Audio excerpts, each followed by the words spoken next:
Keoladeo national park एक बार फिर से गुलजार हो उठा है और जैसे जैसे कोरोना का असर कम होता जा रहा है वैसे वैसे पर्यटकों की आवाजाही भी पार्क में बढ़ने लगी है।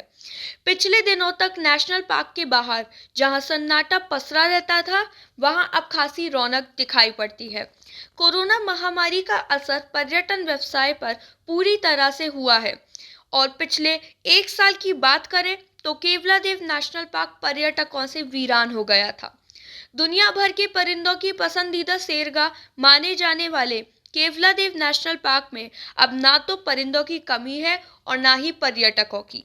मैं पहली बार ही घूमने आया हूँ और मैं भी एक गवर्नमेंट सर्वेंट हूँ, लेकिन मुझे यहाँ की व्यवस्था में ये लगा कि जो व्यक्ति रिक्शा चला के लेके जाता है वो काफ़ी थक जाता है। इसकी बजाय गवर्नमेंट यदि बैटरी चालित रिक्शा प्रोवाइड कराए तो ज़्यादा बेहतर है। मैं जयपुर से आया हूँ, वैसे मेरे यहाँ रिलेटिव भी रहते हैं भरतपुर में, इसकी बात नहीं है। प्रदेश से हूँ और मैं भरतपुर पहली बार आया हुआ हूँ। यहाँ जो बर्ड लाइफ सेंचुरी है इस बारे में मैंने सुना था और यहाँ पे कई प्रकार के जो साइबेरिया से आते हैं, कनाडा से आते हैं, कई प्रकार के जो पक्षियाँ हैं बहुत सुंदर हैं, दिखने में बहुत दुर्लभ हैं।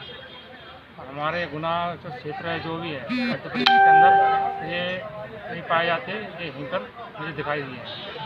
अच्छा रहा, कोरोना काल से कुछ दिनों से घर पे घुटन सी हो रही थी, यहाँ आए कुछ नया देखा और बढ़िया है, सेंचुरी अच्छा है। पार्क में आने वाले पर्यटक परिंदों की अठखेलियां का जमकर लुत्फ उठा रहे हैं और पर्यटन व्यवसाय से जुड़े लोग भी इस बदलाव को लेकर बहुत खुश नजर आ रहे हैं।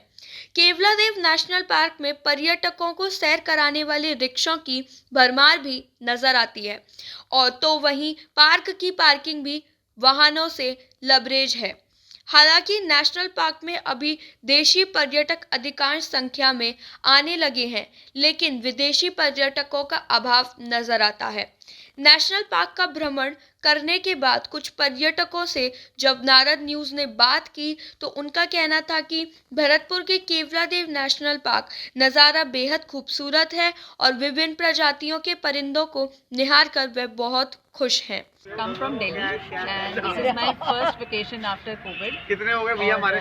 बहुत ही अच्छा एक्सपीरियंस है। I was looking forward to क्योंकि कोविड से पहले मेरी वेकेशन थी जो कैंसिल हो गई थी और अब ये वेकेशन बहुत अच्छी लग रही है।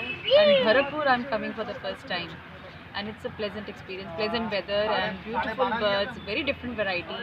और हम लोग सुबह से आए हुए हैं, पूरा दिन हमारा स्पेंड हो गया यहाँ पे, तो it was worth spending it. I wish everyone should come and yes, थोड़ा कोविड का टेंशन है बट देन आई थिंक इतना ज़्यादा दूर है, हमने प्रिकॉशंस ले रखे। As you can see I can wearing the mask just to speak, I have to remove it but otherwise it is good, I have loved it. Lovely experience. What did you watch there? The birds were beautiful. The birds were very beautiful. Which kind of birds were there? Can you name them? Purple heron. Siberian. Siberian birds were there. Birds were there. And we saw deer also. Deer. Deer and tortoise. Yes. Turtle. Reindeer. Reindeer. Spotted They were owls. not reindeer. Antelopes. There were antelopes. Antelope and reindeer. Corona में बहुत ज़्यादा परेशानी हो रही थी, घर में बैठे बैठे से बोरियत सी फील हो रही थी। फिर इतने दिन अभी छुट्टी आई तो लगा कहीं घूमने जाना चाहिए, तो फिर यही सजेशन मिला कि चलो ठीक है भरतपुर चलते हैं, घना पक्षी विहार। अभी क्या इस मौसम में यहाँ पे साइबेरियन क्रेन आता है, तो ये सबसे अच्छा मौसम था देखने के लिए। यहाँ आके बहुत अच्छा लगा। अंदर यहाँ ये रिक्शे में बैठ के बहुत ही अच्छा सफ़र था, यहाँ बहुत अच्छा टाइम पास हो गया। बस यहाँ पे बर्ड्स देखे, हिरण देखे, सबसे अच्छा यहाँ पे वो कौन सा था, स्नेक बर्ड सबसे अच्छा था यहाँ पे। अब जब नेशनल पार्क से कोरोना का ग्रहण हटने लगा है तो पार्क के आसपास बने होटलों में भी अच्छी खासी रौनक दिखाई देने लगी है। कुछ दिन पहले तक तो यह होटल वीरान नजर आ रहे थे, लेकिन अब पर्यटकों की आवाजाही शुरू होने से होटल संचालकों में भी बहुत खुशी दिखाई पड़ रही है।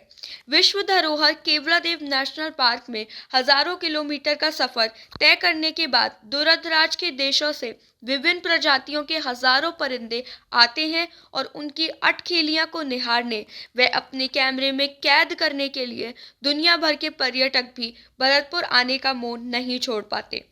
पर्यटन व्यवसाय से जुड़े लोगों का कहना है कि अब कोरोना महामारी से धीरे धीरे मुक्ति मिल रही है और उम्मीद है कि आगामी दिनों में केवलादेव नेशनल पार्क की रौनक पहले की तरह नजर आएगी।